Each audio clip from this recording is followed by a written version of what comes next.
What's up guys, my name is Ace, and I know a lot of the focus in the Call of Duty community lately has been regarding the Warzone Pacific update. It's been all about Warzone. So in today's second video, I did want to talk all about Vanguard's multiplayer, since this is what I enjoy playing, and I want to cover a bunch of the things that we've already seen before Season 1 has launched, as well as what we can expect for the Season 1 update. And diving right in, let's start it off with the roadmap, which we actually got yesterday. And when it comes to multiplayer, we're going to be getting two brand new ranged weapons in the free version of the Battle Pass, just like we've been getting over the past couple years. We'll have the Cooper Carbine, which is an assault rifle, and the Gorenko anti-tank rifle, which is in the sniper category. We're also going to be seeing two new melee weapons, the Katana as well as the Sawtooth. And then in season, we're going to be getting a new SMG called the Well Gun. Now, it is worth noting that at least at the time of recording this video, you can access the Cooper Carbine and the Gorenko anti-tank rifle in custom games. You can't use it online yet, which is why the gameplay in the background here is just showing off these new guns against bots in a custom game. But also, as you can very clearly see here, we have access to the new multiplayer maps, Paradise as well as Radar, in custom games right now as well. Again, to my knowledge at least, these aren't currently available in public matches, just custom games, but you can dive in for yourself and explore those maps. The first one is Paradise, and this is quite a large map actually, especially when you factor in the underground areas, because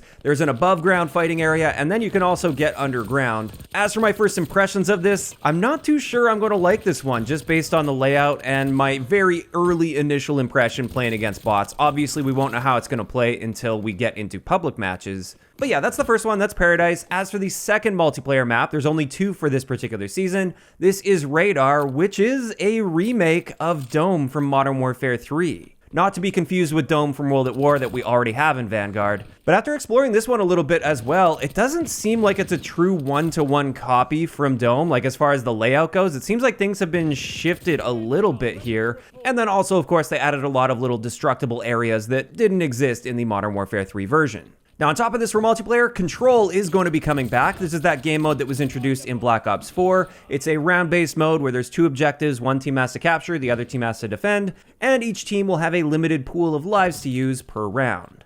And then finally, when it comes to the roadmap, they mentioned we're going to be getting new perks as well as a new lethal piece of equipment. And once again, just like everything else so far, this is available in custom games. Now, I'm likely going to be doing more detailed breakdowns on all of these items, but just a quick overview of what these are. The new piece of lethal equipment is the incendiary grenade, and this is what it looks like. Essentially, it's kind of like a Molotov or a thermite, so it has an area of effect damage after the initial explosion. However, it also has a lot of smoke coming off of it, a really bright flash as well, so it is designed to obstruct vision. And it appears that it doesn't deal as much damage as a thermite or Molotov. So it's more so meant to be an annoyance that will shut down a lane while also making it difficult to see through that lane. So it's kind of a blend between a smoke grenade and a thermite. But it's not necessarily the most lethal piece of equipment out there based on my very early initial testing. So I'm not too sure if this is going to be a problem piece of equipment. I see a lot of people thinking it's going to be completely overpowered, and maybe they're right. Although I do think this really solidifies the fact that we need a perk that counters fire damage. We still have nothing to counter thermites, Molotovs, and now the incendiary grenade. Nothing seems to counter this. So I really hope we get an update that will add fire resistance to one of the perks, hopefully fortified or survival training.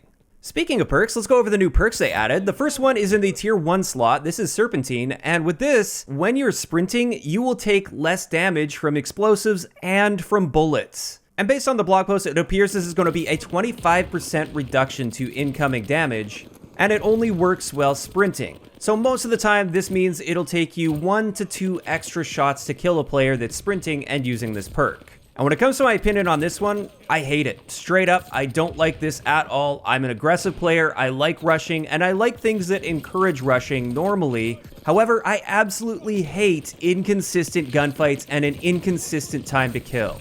Especially when it comes to an item that is just a part of your class setup that you're spawning in with immediately. Like, I can live with the armor field upgrade because that's something you only get a few times throughout a match, and there's a pretty big trade-off to selecting that. But when it comes to Serpentine, what this means is sometimes your STG will be killing people in 4 shots. Other times it's going to take you 5 or maybe even 6 shots to kill.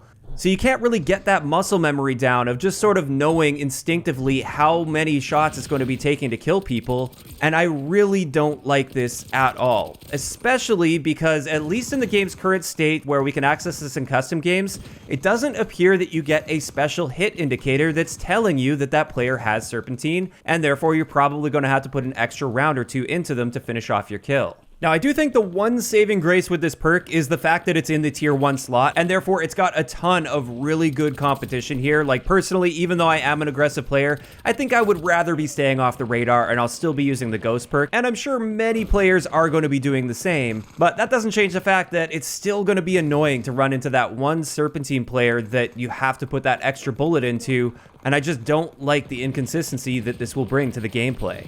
As for the second perk they're adding with Season 1, this is called Intuition, and with this one, your vision will pulse when enemies are nearby, even through walls. So it's kind of like High Alert, and it even looks almost identical to High Alert if an enemy is actually looking at you. You can see that yellow sort of indicator on the edge of your screen. But there are a few really key differences here. First up, the range on this is very limited. It only works within 10 meters, unlike High Alert, which I believe stretches out to 100 meters if I'm not mistaken. So that's one thing that does keep it in check, but like I said, this does work through walls, and when an enemy is just within 10 meters of you, you'll be getting that same sort of indicator but in gray, just letting you know there's an enemy in your vicinity and the general direction that they are going to be in. And this is whether or not they are looking at you. They can be looking in a complete opposite direction, you'll still get this gray indicator, and then when they look at you, even if they look in your direction through a wall, it will show as that yellow indicator. Now, when it comes to my thoughts on this one, I really think this is just the type of thing that's going to appeal to like brand new players or really low skill players. In the hands of a good player, I don't think this is really going to be doing much except getting in the way and being kind of annoying. And something like Forward Intel is going to be a far superior choice for players that know what they're doing already in the game. So this one strikes me as a type of perk that's really going to appeal to the super low skill players, and if it gives them a little helping hand, I'm fine with it. I don't think this is a big threat. And honestly, when it comes to this type of a perk specifically, I think High Alert is probably a better bet for you anyway, because this one only works for really close quarter situations. So those are the new perks and that new piece of equipment that's coming with Season 1. However, I haven't talked about quite possibly the most interesting part of the addition of these items. They are going to be included in the Battle Pass. It's not just going to be unlocked for everyone the moment Season 1 drops. Instead, you're going to have to either play the game and work your way through the Battle Pass, or you can take the shortcut and buy Battle Pass tiers to get these immediately. Now, to be very clear, this is the free version of the Battle Pass, so you don't have to spend money to get any of these. But at the same time, I don't like the direction that this is going in. I am really not a fan of the idea of having perks and equipment locked in a Battle Pass. And you might be thinking, how is that any different if you have to grind for it compared to grinding your initial levels to get your perks unlocked anyway? A lot of people will see it that way. The big difference here is you have the option to straight up spend money and buy these things early, and therefore you can pay for an early advantage with the launch of the season. And I know you can already do this with weapons that they add in the Battle Pass, but it really seems like this is a slippery slope and they are moving in this direction. What else are they going to start including in the Battle Pass that directly impacts the gameplay performance? It seems like it was pretty well established early on that Battle Passes should be purely cosmetic. Then we let things slide when they started adding guns into the Battle Pass, since it's okay because it's just the free Battle Pass. That's at least the mindset a lot of people have. But now we've got perks and equipment. What's next? Are we going to put field upgrades, score streaks? Are those going to end up in the Battle Pass? I don't like the idea of this whatsoever. I would have been totally fine if they added this with a challenge you had to complete or a specific in-game grind that you had to do, as long as that were the only way to unlock the items and people couldn't just spend money and get those items immediately. Now, is this absolutely game-breaking and the end of the world? No, not really. I mean, most people will be able to grind this in a reasonable amount of time. And I am confident that once the season ends, if you didn't complete the Battle Pass or didn't complete the Battle Pass tiers needed to get these items, then I'm sure they're going to be adding some sort of an in-game challenge like they've been doing with weapons in the past, so that you can unlock it if you missed out on Season 1. But it's mainly just the principle behind this and where it could potentially be leading to in the future. I really thought things were getting better and more consumer-friendly in this area, but it seems like we're now going in the opposite direction again. In either case, let's move on to the patch notes for the update that we actually already got yesterday on December 6th. With this, there were a bunch of little bug fixes and things. I'm just going to be talking about the stuff that really stood out to me. The first thing is we can now save our custom weapon mods, which is excellent. So when you have that perfect attachment combination, you can save that so it's readily accessible on other class setups. They've also improved XP rates across the board for sniper rifles. They finally fixed the dead drop glitch, so you can no longer get 2 sets of dogs with just 11 kills total, so that's great to see. That was a huge issue with the game for the past couple weeks.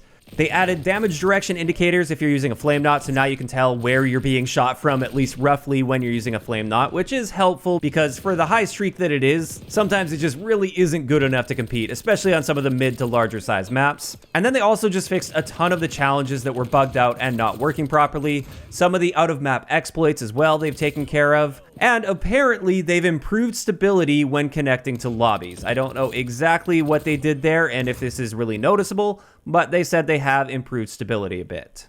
And with that, that's going to wrap it up for today's video on sort of what to expect for Season 1.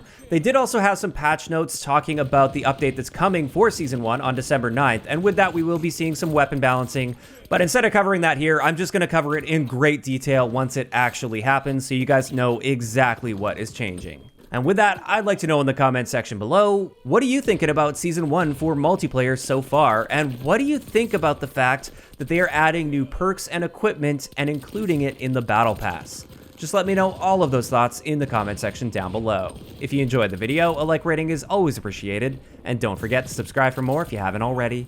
I'll talk to you guys next time.